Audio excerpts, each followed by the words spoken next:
Hi everyone, welcome back to this week's content. This is the third and final video for the week. I just wanted to do an extra short video here to discuss some of the new ways for doing therapy before we look at the counseling skills next week.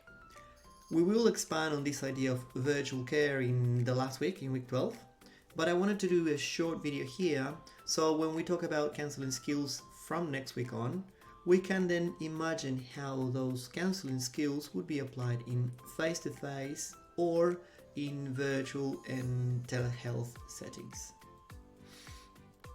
So this idea of virtual care is quite new. It's been around for a while, but it pretty much emerged with the pandemic. And I thought it was really cool to include here because I see it as a new avenue for practicing counseling. It's good for you to be exposed to these type of new ways of doing counseling, not just to learn, but also to imagine how you as a counselor could be looking at different avenues, different ways of functioning within this role, within this industry. Not necessarily having to commute to work and seeing clients face to face, but perhaps functioning within this space of, again, virtual care or from a remote perspective. So let's get into it and have a brief overview looking at these new ways of doing counseling. We previously mentioned that counseling is all about the intentional facilitation of personal growth through the provision of a consensual professional relationship informed by psychological theory. And we also mentioned that there are different forms of therapy, including individuals, couples, group or family sessions, among others. But all of these are face-to-face, or these ways of doing counseling assume that counselors and clients will meet physically in the same room. And as you probably know, the pandemic challenged the idea of face-to-face meetings, accelerating the transition from offline to online environments. Before, we used to do most of our transactions in person, but now there are a lot of social interactions happening in the cyberspace. And this, of course, includes work meetings, educational settings like what we're doing right now, social gatherings, and so on. And so if life is happening in the virtual world, then why not counseling? Well, in fact, counseling does happen online and it's called virtual care. Virtual care is healthcare delivery and other activities, such as education and things like that, where one or more participants are separated by distance and technology is used to enable the communication between these participants. Virtual care involves many modalities. For example, we can think of telehealth.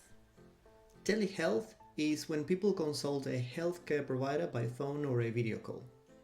Now, as you can imagine, this service can be quite accessible for people in, for example, rural spaces or with impaired mobility, or it can be really useful for those who can't or won't commute to see a specialist. We can also think about telemedicine. The difference between telemedicine and telehealth is that telehealth encompasses different forms of delivering health services, such as counseling, whereas telemedicine specifically refers to delivering medical services remotely.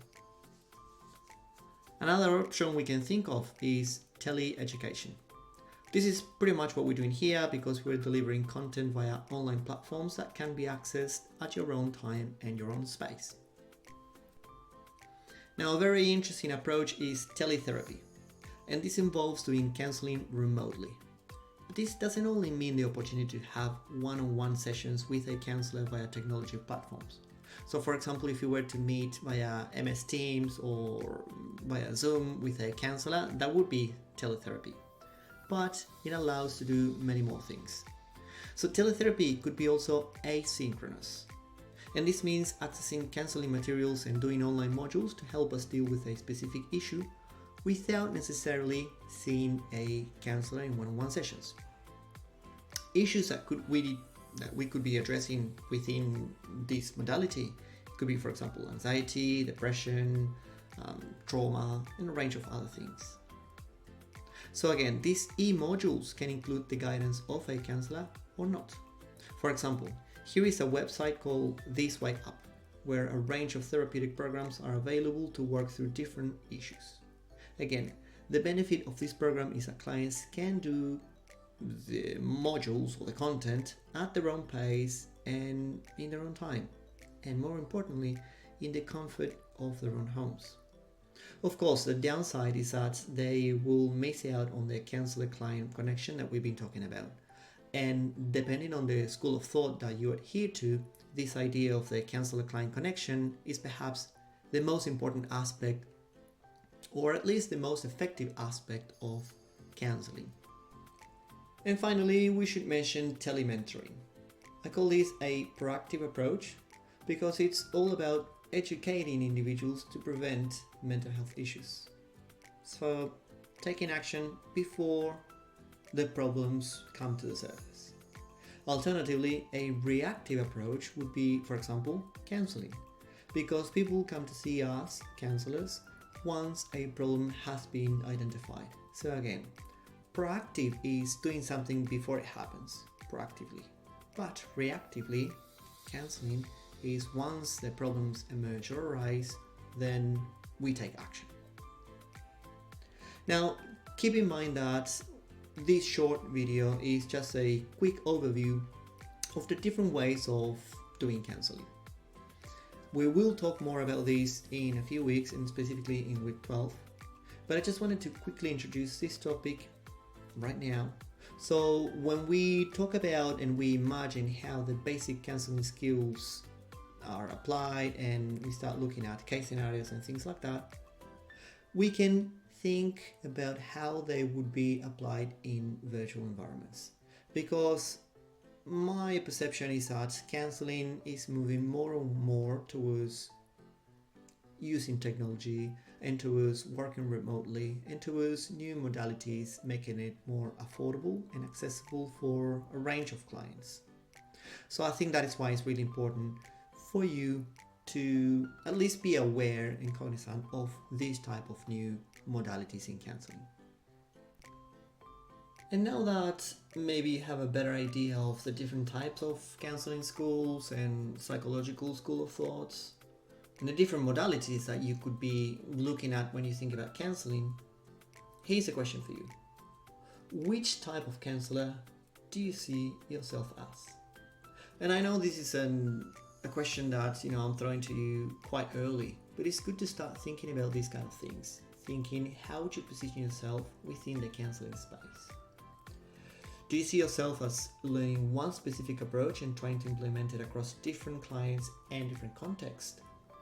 Or do you like the idea of embracing an eclectic approach and learn a bit of everything to see which school of thought could align more with your values and ways of seeing the world?